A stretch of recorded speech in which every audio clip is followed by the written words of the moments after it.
Would you invest in this company? In this analysis video, we're going to see whether there's a good business behind the stock, and if so, is now the right time to buy. We're going to look at several metrics that will give us a better understanding of how much money the company is generating relative to its stock price, and that way we can get a clearer picture of the business. Growth. Investing in a growing company is the foremost rationale behind considering a stock investment. The premise is straightforward. When a company's earnings expand, its stock price tends to rise. If you hold shares of stock, you naturally want their value to appreciate. Beyond the influence of FOMO and hype, the key determinant of a stock's trajectory lies in its fundamentals. To assess growth, I focus on a single metric: earnings growth expressed as a percentage. What you're observing here is a forecasted growth comparison between our company, its primary competitor, and the long-term stock performance of the S&P 500. For the upcoming year and the next 5 years. Our objective is for our stock to outperform both benchmarks, succinctly put, when the black bar surpasses the gray and red bars. The closest competitor typically represents the company's most significant rival, often operating within the same industry or sector. We employ the S&P 500 as our primary benchmark throughout this analysis because it serves as the standard reference point and, let's face it, an alternative investment avenue should this venture not yield favorable results.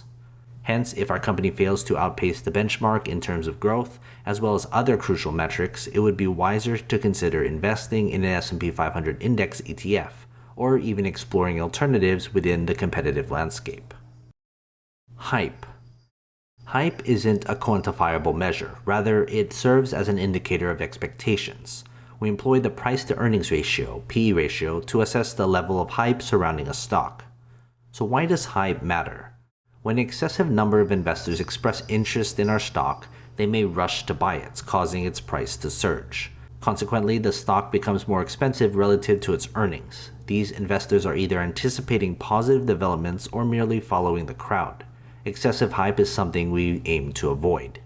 In this following analysis, you will find the current PE ratio in isolation and in comparison to its closest competitor and the components of the S&P 500 index. Two key aspects require your attention. Firstly, whether the PE ratio exceeds both benchmarks, signaling potential overhype, and secondly, whether the standalone PE ratio is exceptionally high. It's crucial to note that the acceptable PE ratio varies by industry.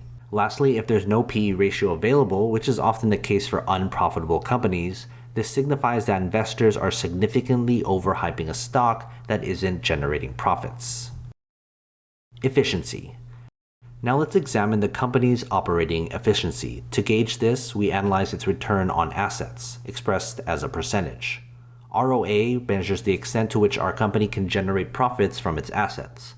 For most businesses, ROA provides sufficient insight into their operational efficiency.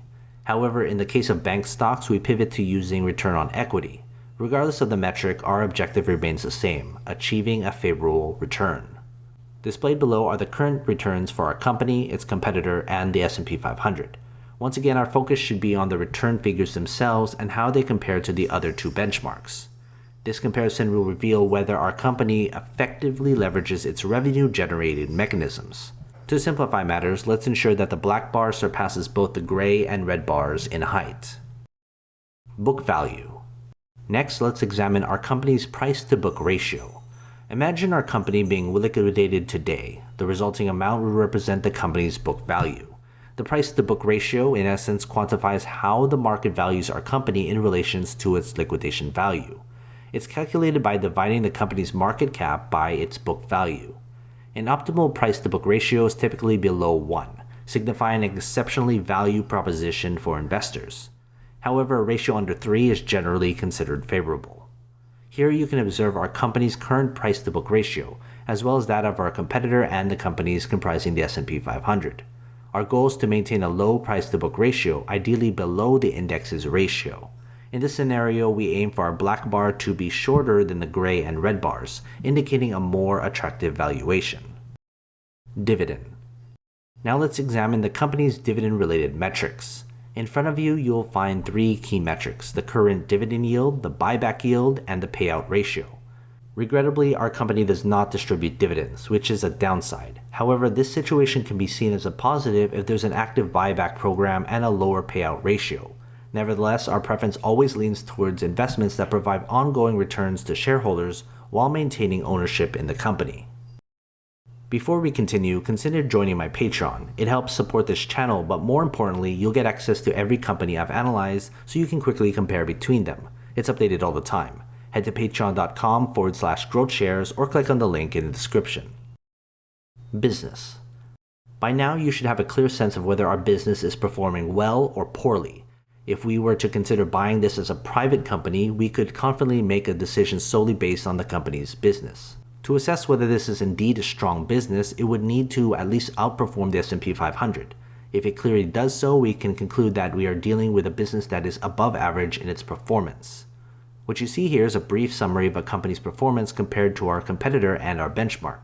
However, I encourage you to revisit this analysis and determine whether the differences between our company and the benchmark are significant or minor. Nevertheless, your perspective on this company may differ. I've received comments from investors who assumed I held a short position because I gave it a negative assessment, and even from those who believe I had a financial incentive to boost the stock. Regardless of your personal biases, the numbers provide an objective assessment. Interpret them as you see fit. Fair price. So what does this all mean in terms of the stock's price? Here you'll find 4 distinct fair price assessments, one from analysts, another provided by Guru Focus, Morningstar's fair price evaluation, and lastly, my own fair price estimate. By taking an average of these 4 fair price estimates, we can pinpoint where the stock's price stands in relation to the ideal purchase price. The chart in the center of the screen illustrates the percentage by which the fair price exceeds the current market price. Essentially, the higher this percentage, the more undervalued the stock appears to be. Regarding the analyst price, it represents the average fair price consensus reached by a group of Wall Street analysts who closely monitor the stock. In my experience, these analysts tend to be more optimistic in their valuation compared to the other methods. Nevertheless, I've included these 4 distinct price points so that you can make an informed comparison and decide which one you place the most trust in. Performance. Now, what's the purpose of investing if the stock remains stagnant? While it's commendable for a company to possess a strong business model and an undervalued stock price, the dynamics of the stock market can introduce a completely different dimension. Though it's essential to remember that past performance doesn't guarantee future results, it's undeniable that historical trends exert some influence on what lies ahead. What you'll find here is a comparison of our stock's compounded annual growth returns against its industry and S&P 500 across various timelines.